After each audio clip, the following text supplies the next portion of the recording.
আমাদেরকে জিলহজ মাসের শেষ জুমায় আল্লাহর মসজিদে আসার বসার তৌফিক প্রদান করেছেন। সেজন্য সকলেই শুকরিয়া আদায় করে আলহামদুলিল্লাহ।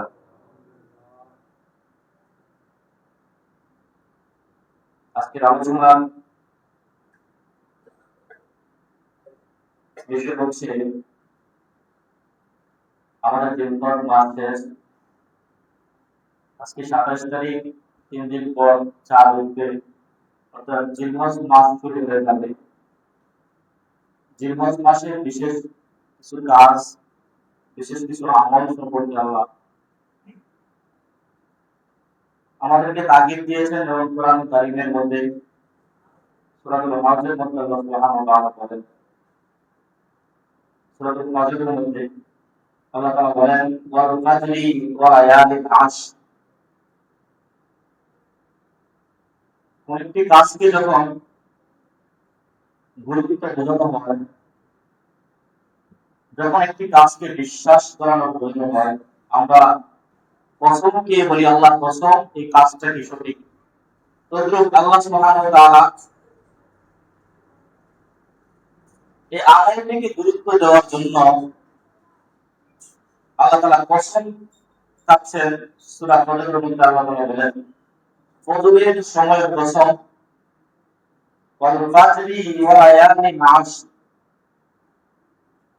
আল্লাহ সুবহানাহু ওয়া তাআলার কাছে 10 দিনের আমলের চাইতে অন্য কোনো আমল আল্লাহর কাছে এত পছন্দ নয়। আল্লাহ সুবহানাহু ওয়া তাআলার সবচেয়ে পছন্দনীয় আমল হচ্ছে এই 10 দিনের আমল। সুবহানাল্লাহ। তাফসীর কারা মুহাদ্দিসিনে কেরাম এটা তাফসীর করতে গিয়ে সকলেই একমত, এই 10 দিন জিলহজ মাসে 10 দিনকে বোঝানো হয়েছে।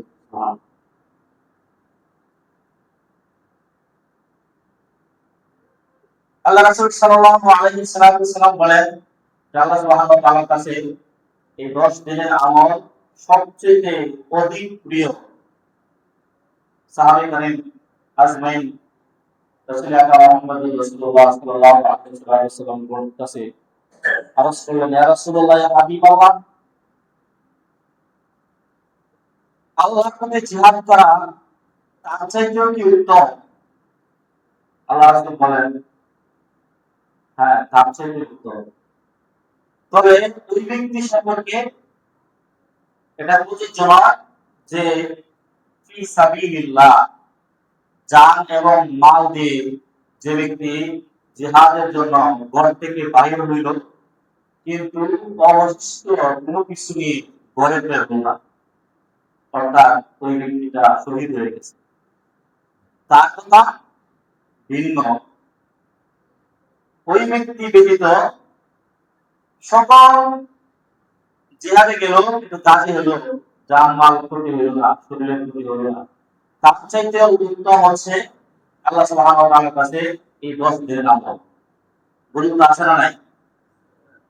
আমরা সামনে যেহেতু জিলহজ মাস, আমরা এই 10টা দিন কিভাবে কাটাবো, এটার আমল কি, ফজিলত কি, একটি কাজ আমরা করবো অবহেলার কারণে, অলসতার কারণে যেন আমাদের কাছ থেকে এই আমলগুলো চলে না যায়। কেননা দুনিয়ার ব্যস্ততার কারণে আমরা অনেক সময় গুরুত্বপূর্ণ সময় থেকে গুরুত্ব দিতে পারি না। আল্লাহ সুবহানাহু ওয়া তাআলা প্রত্যেকটা মাসেই কোনো না কোনো প্যাকেজ রেখেছে আল্লাহর বান্দাকে ক্ষমা করার জন্য, আল্লাহর প্রিয় পাত্র হিসেবে গ্রহণ করার জন্য। তাহলে আমাদেরকে ওই সময়টুকু কাজে লাগাতে হবে।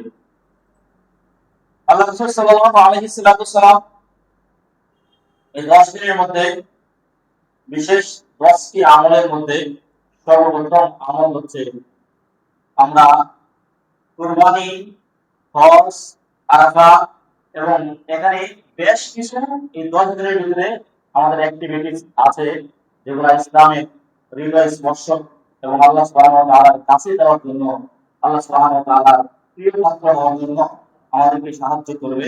তাহলে এই 10 দিনের ভিতরে প্রথম আমাদেরকে নিয়ত করতে হবে সহি নিয়ত। বুখারী শরীফে প্রথম হাদিসে ইন্নামাল আমালু বিন্নিয়াত। তাহলে এই 10 দিনের ভিতরে আমাদের কুরবানি আছে, যারা হজ করে হজ আছে, এবং যারা সদকা থেকে নিয়ে সমস্ত আমল, এবং আল্লাহ সুবহানাহু ওয়া তাআলা সাল্লাল্লাহু আলাইহি ওয়াসাল্লাম বলেন যে সহিভাবে নিয়ত সহি করে যদি আমরা আমলগুলো করতে পারি, তাহলে আল্লাহ তাআলা আমাদের কাজের চাইতে নিয়তটাকে গ্রহণ করে, এবং বান্দার নিয়ত হচ্ছে অতি উত্তম, তার কাজের চাইতে উত্তম। খায়রুকুম ইন্নামাল আমালু বিন্নিয়াত নিয়াতুল মুমিনিনা খায়রুম মিন আমালিহি। মুমিনের নিয়ত তার কাজের চাইতেও আল্লাহ সুবহানাহু ওয়া তাআলার কাছে উত্তম। তাহলে প্রথম এক নাম্বার হচ্ছে আমাদেরকে সহি নিয়ত করতে হবে। বুঝাদারি কারাম যখনই কোনো কাজ করতেন, যখনই কোনো উদ্দেশ্য আল্লাহ সুবহানাহু ওয়া তাআলার কাছাকাছি যাওয়ার জন্য কোনো আমল করতেন, সেই আমলটাকে দুনিয়ার স্বার্থে নাকি আল্লাহ সুবহানাহু ওয়া তাআলার স্বার্থে, আল্লাহকে দেখানোর জন্য নাকি মানুষকে দেখানোর জন্য, কারণ আমার সমস্ত আমল বরবাদ হয়ে যাবে আমার নিয়তের মধ্যে লিখি থাকে, ধর্মে থাকে। তাহলে এক নাম্বার, সর্বপ্রথম সব আমলের শুরুতেই আমাদেরকে যে কাজটা করতে হবে, একটু সময় নিয়ে ভাবতে হবে। যখনই কোনো আমল করার আগে, এর আগে কমপক্ষে 1 মিনিট বা কিছুক্ষণ সময় ধ্যান ধরে রাখা, এটা হচ্ছে মুস্তাহাব বা সুন্নাহ। যে আমলটাকে আমি সহি করে নেই, যে আমি যে কাজটা করব এটা একমাত্র তাকে খুশি করার জন্য করব। এটা আমাদের কোনো ব্যক্তি রিয়া না থাকে, কোনো লোক দেখানো না থাকে, একমাত্র আল্লাহকে খুশি করার জন্য যাতে আমার প্রত্যেকটা আমল হয়, সেই জন্য আমলগুলো নিয়ত সহকারে সহি নিয়তে করতে হবে। এবং এই 10 দিনের ভিতরে আল্লাহ সুবহানাহু ওয়া তাআলাকে স্মরণ করার কথা বলা হয়েছে, বেশি বেশি জিকির আজকার করা। এবং আল্লাহ রাসূল সাল্লাল্লাহু আলাইহি ওয়াসাল্লাম বলেন, রমজানের পরে 3 নাম্বার আমল হচ্ছে রমজানের পরবর্তীতে রমজানের রোজা যেরকম করে আল্লাহ সুবহানাহু ওয়া তাআলার সবচেয়ে প্রিয়, এবং আল্লাহ সুবহানাহু ওয়া তাআলার প্রিয় বান্দা হওয়ার জন্য, আপনার গুনাহ মাফের জন্য আল্লাহ তাআলার কাছে সবচেয়ে প্রিয়। এবং এর পরবর্তীতে যে রোজা আল্লাহ সুবহানাহু ওয়া তাআলার কাছে সবচেয়ে প্রিয় এই 10 দিনের মধ্যে, সেটা হচ্ছে এই জিলহজ মাসের 1 থেকে 10 দিন, অর্থাৎ 10তম দিনে আমরা ঈদ পালন করব, অর্থাৎ 9 দিন রোজা রাখা। আল্লাহ রাসূল সাল্লাল্লাহু আলাইহি ওয়াসাল্লাম বলেন সেটা হচ্ছে অতি উত্তম কাজ। এবং এই কাজের মধ্যে দিনের বেলা রোজা রাখা এবং রাতের বেলা কি করা, ইবাদত বন্দেগী করা। আল্লাহ রাসূল সাল্লাল্লাহু আলাইহি ওয়াসাল্লাম, আমি শর্ট করে বলতেছি শুধুমাত্র এটা, একদিন রোজা রাখলে 1 বছর রোজা রাখা নাকি পাবে, সুবহানাল্লাহ। তাহলে প্রত্যেক দিন একদিন রোজা রাখলে কয় দিন, 1 বছর রোজা রাখা হাদিস শরীফে আছে। এবং যে ব্যক্তি 1 রাত ইবাদত করবে, লাইলাতুল কদরের রাত্রিতে ইবাদত করার সমপরিমাণ নেকি তার আমলনামায় দেওয়া হবে। তাহলে প্রত্যেকটা দিন এবং প্রত্যেকটা রাত আমাদের জন্য কি গুরুত্বপূর্ণ। এবং নফল রোজা সম্পর্কে বিশেষভাবে আরাফার দিন, কিসের দিন, আরাফার দিন এবং আরাফা, অর্থাৎ আমাদের দেশে যদি ঈদ হবে এর আগের দিন 9 জিলহজ হচ্ছে আরাফার দিন। যে ব্যক্তি আরাফার দিন রোজা রাখবে, তার সামনের 1 বছর এবং পিছনের 1 বছরের গুনাহ আল্লাহ মাফ করে দেবে। তাহলে প্রত্যেকদিন 1 থেকে 9 দিন পর্যন্ত রোজা রাখা, এটা অনেক ফজিলত। 1 বছর রোজা রাখা আপনি কিভাবে, একদিন রোজা রাখলে এবং 1 রাত ইবাদত করলে লাইলাতুল কদরের রাত্রির সমপরিমাণ নাকি তার আমলনামায় দেওয়া হবে। এবং বিশেষ করে জিলহজ মাসের আগে, জিলহজ মাসের 9 তারিখ অর্থাৎ ইয়াউমুল আরাফা, আরাফার দিন যে ব্যক্তি রোজা রাখবে, তার সামনের এবং পিছনের 1 বছরের গুনাহ আল্লাহ তাআলা কি করে দিবেন, মাফ করে দিবেন। এবং 4 নাম্বার হচ্ছে তাকবীরে তাশরিক বলা, আল্লাহু আকবার আল্লাহু আকবার, লা ইলাহা ইল্লাল্লাহ আল্লাহু আকবার আল্লাহু আকবার ওয়া লিল্লাহিল হামদ। এটা বেশি বেশি পাঠ করা, বিশেষ করে অর্থাৎ 9 তারিখ থেকে আসর থেকে 12 তারিখ পর্যন্ত, এটা প্রত্যেক নরনারীর জন্য। 9 তারিখ ফজর থেকে 12 তারিখ 12 তারিখ থেকে 13 তারিখ 9, 10, 11, 12, 13 এই 5 দিন আয়ামে তাশরিক, আল্লাহু আকবার, লা ইলাহা ইল্লাল্লাহ আল্লাহু আকবার ওয়া লিল্লাহিল হামদ, এটা প্রত্যেক নরনারীর জন্য ওয়াজিব। এবং 5 নাম্বার হচ্ছে চুল মুখ অর্থাৎ অবাঞ্ছনীয় লোম। যারা কুরবানি করবে, কুরবানি করার নিয়ত করবে, তারা চাঁদ ওঠার সাথে সাথে এর আগেই মাথার চুল, নখ এবং অবাঞ্ছনীয় যত লোম আছে এগুলা পরিষ্কার করবে, যাতে চাঁদ ওঠার পরে আর কি করতে পারবে না, পরিষ্কার করতে পারবে না। যে ব্যক্তি পরিষ্কার করবে চাঁদ ওঠার আগে, সকলের জন্য আল্লাহ রাসূল সাল্লাল্লাহু আলাইহি ওয়াসাল্লাম বলেন যে যখন ঈদের নামাজ শেষ হবে পরবর্তীতে চুল মুখগুলো কাটবে, আল্লাহ রাসূল সাল্লাল্লাহু আলাইহি ওয়াসাল্লাম বলেন ওই ব্যক্তির আমলনামায় একটি কুরবানি করার সওয়াব পাবে।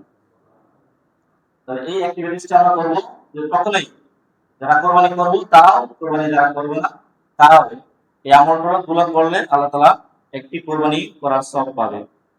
7 নম্বর হচ্ছে বেশি বেশি ইস্তিগফার করা, দোয়া করা, আল্লাহ সুবহানাহু ওয়া তাআলার কাছে নিজের গুনাহ মাফ চাওয়া। এবং 8 নম্বর হচ্ছে কোরআন তেলাওয়াত করা। 9 নম্বর হচ্ছে ঈদুল আজহার নামাজ আদায় করা। আমরা ঈদুল আজহার নামাজ আদায় করার পরে অনেক সময় দেখা গেছে যে ঈদের দিন গোশত মানে কাটাকাটি করতে গিয়ে মানে ফরজ যে নামাজগুলা, এই নামাজগুলো আমাদের তরফ হয়ে যায়, সেটার দিকেও কি রাখতে হবে, খেয়াল রাখতে হবে। জোহরের নামাজ চলে যায়, আসরের নামাজ চলে যায়। তো কোরবানি যদি এরকম 1000 কোরবানি দেওয়া হয়, এক ওয়াক্ত নামাজের সমান নেকি কি হবে না, হবে না। তাই কোরবানি এটা হচ্ছে যার উপর আল্লাহ সুবহানাহু ওয়া তাআলা নেশাব পরিমাণ সম্পদের মালিক বানিয়েছেন, নেশাব পরিমাণ সম্পদের মালিক বানিয়েছেন, অর্থাৎ 7.5 তোলা স্বর্ণ এবং 12.5 তোলা রূপ এর সমপরিমাণ পরিমাণ সম্পদের মালিক হয়েছে, তার জন্য কোরবানি করা কি ওয়াজিব। সেটা নর মানে মহিলা হোক অথবা পুরুষ হোক। আপনার ঘরের মধ্যে যদি 5 জন সদস্য থাকে, আল্লাহ পাক রব্বুল আলামিন সূরা নিসার মধ্যে প্রত্যেকের সম্পদের বন্টন কি আলাদা নাকি একসাথে? আলাদা আলাদা করে, কারণ প্রত্যেকের সম্পদের ভাগ কি আলাদা, কে কতটুকু পাবে। তাহলে সম্পদ হিসাব করে আপনি একসাথে থাকলেও প্রত্যেকের সম্পদ, অর্থাৎ আপনার সম্পদ আর আপনার স্ত্রীর সম্পদ কি এক নাকি আলাদা? আলাদা না? তাহলে প্রত্যেকের বিধান, প্রত্যেকের হজ করার খরচ হইলে আলাদাভাবে হজ করতে হবে। কুরবানি করার বিধান হলে কুরবানি যখন তার উপর ওয়াজিব হবে, আলাদাভাবে কি স্ত্রীর পক্ষ থেকেও কুরবানি করতে হবে। পরিবারের সকলে মিলে একজনের নাম দিয়ে কুরবানি করলে তার হক আদায় বা ওয়াজিব তরফ হবে, ওয়াজিব আদায় হবে না। সেই জন্য দেখতে হবে যার যার সম্পদের পরিমাণ যদি নেশাব পরিমাণ হয়, তার পক্ষ থেকে কি করতে হবে, কুরবানি করতে হবে। আল্লাহ রাসূল বলেন যার সামর্থ্য আছে তারপরে কুরবানি করে না, সে যেন আমার ঈদগাহে না আসে, সে যেন ঈদগাহে না আসে। তাহলে কুরবানি করা যার উপর নেশাব পরিমাণ সম্পদের মালিক হয়েছে সেটা অবশ্যই অবশ্যই আমাদের পালন করতে হবে। এবং সময় আসলে সংক্ষিপ্ত, 1 মিনিটের মধ্যে শেষ করে দিচ্ছি। সেটা হচ্ছে আমরা কুরবানি করার আগে পশুগুলো একটু যাচাই বাছাই করে, এর মধ্যে যেহেতু চাঁদ উঠে যাবে, প্রতিরোধ কিভাবে আমরা সকলে জানি যে গরু, মহিষ তার জন্য বয়স হতে হবে 2 বছর। কত বছর? 2 বছর। এবং ছাগল, ভেড়া, দুম্বা এগুলোর ক্ষেত্রে হচ্ছে 1 বছর। কত বছর? 1 বছর। যদি 6 মাস হওয়ার পরে যদি বোঝা যায় যে ছাগলটা উপযুক্ত কিন্তু বয়স হয়েছে না, সে দেখতে শুনতে কি উপযুক্ত, তারপরে সেটা দিয়ে কুরবানি করা কি আছে, জায়েজ আছে। দাঁতের সাথে ইসলামের শরীয়তের কোনো সম্পর্ক নাই। আপনার বয়স হচ্ছে মেন, অনেকে দেখছি অল্প বয়সে বড় হয়ে যায়, অনেক বেশি বয়স হলে কি দাঁত পড়ে না। দাঁতের সাথে আমরা মুরব্বীরা যারা একটা নির্ধারণ করে নেই যে দাঁত পড়ছে মানে কি বয়স হয়েছে, কিন্তু তার বয়সটা যে ব্যক্তিটা ছাগল বা পশুটা লালন পালন করে সে এক্স্যাক্টলি বলতে পারবে তার বয়সটা কত। তার কাছ থেকে জেনে নেবেন যে গরু, মহিষ সেটার ক্ষেত্রে কত বছর? 2 বছর। হানাফি মাযহাব অনুযায়ী 2 বছর পরিপূর্ণ হতে হবে। এবং ছাগল, ভেড়া এগুলোর ক্ষেত্রে হচ্ছে 1 বছর পরিপূর্ণ হতে হবে। এবং উটের ক্ষেত্রে হচ্ছে 5 বছর। আর কোন পশু, যে পশু শিং ভাঙ্গা বা কুত আছে, এইসব পশু দিয়ে কোরবানি করা জায়েজ নাই। এবং যে পশু অতি দুর্বল সেই পশু দিয়ে কি করা যাবে না, কোরবানি করা যাবে না। এবং আপনি একটা গরু এবং মহিষের মধ্যে 7টা নাম দিতে পারবেন। কয়টা? 7 জন নামে হানাফি মাযহাব অনুযায়ী বিভিন্ন মোবাইলের মধ্যে, ইন্টারনেটের মধ্যে দেখবেন বিভিন্ন ফতোয়া আছে আমাদের মাযহাব কি, আমাদের মাযহাব হানাফি মাযহাব অনুযায়ী 7 জনে একটা গরুতে কি করা যায়, গরু এবং মহিষের মধ্যে কোরবানি দেওয়া যায়। তবে নিয়তটা সঙ্গে থাকতে হবে, যদি একজনও যদি বুঝতে পাওয়ার নিয়ত থাকে সকলের কোরবানি বর্ষমিত অর্থাৎ বরবাদ হয়ে যাওয়ার সম্ভাবনা আছে। সেই জন্য তারাই যাদেরকে নাম দিবে যাতে সকলের টাকা হালাল হয় এবং সকলের নিয়ত যদি সহি হয়, এরকম লোক বাছাই করে 7 জনে মিলে একজন পশুদের মধ্যে কি করতে পারবেন, একটি নাম দিতে পারবেন। আর যদি মারা যায়, আমরা অবশ্যই ছোট হোক, দেখতে ছোট হোক, যদি মারা যায় সবথেকে ভেজাল মুক্ত সেটা হচ্ছে আপনার পশু একটা ছাগল হোক, তারপর কি আপনার কোরবানি কি হয়ে যাবে, আদায় হয়ে যাবে এবং মাওলার দরবারে আল্লাহর দরবারে কবুল হয়ে যাবে। যদি আপনি একা দেন সেটার মধ্যে কোনো ভেজাল হওয়ার সম্ভাবনা নাই। যদি মারা যায় সামর্থ্য থাকলে অবশ্যই বড় কোরবানি দিতে গিয়ে 7 জনের কোরবানি দিলাম কিন্তু একজনের কোরবানি তার নিয়ম অনুসরণ নাই, তাহলে আপনার কোরবানিটা কি হয়ে যেতে পারে, কষ্টমিত হইতে পারে। সেই জন্য ছোট হোক, যদি মারা যায় একা একা করে প্রত্যেকেই একটা ছাগল কি, একটা ছাগল দিলেও কি কোরবানি হবে কি হবে না, তাহলে আপনি ছোট হোক এটা দেখার বিষয় না, কিন্তু আপনি নিয়ম অনুযায়ী একা একা কোরবানি দেওয়ার চেষ্টা করবেন। আল্লাহ তাআলা আমাদের প্রত্যেককে বোঝার তৌফিক দান করুন। সকলে বলি আমিন। আখির দাওয়ানা আলহামদুলিল্লাহ রাব্বিল আলামিন। আমি একটা মিনিট একটু কথা বলে শেষ করে দিব। সেটা হচ্ছে আলহামদুলিল্লাহ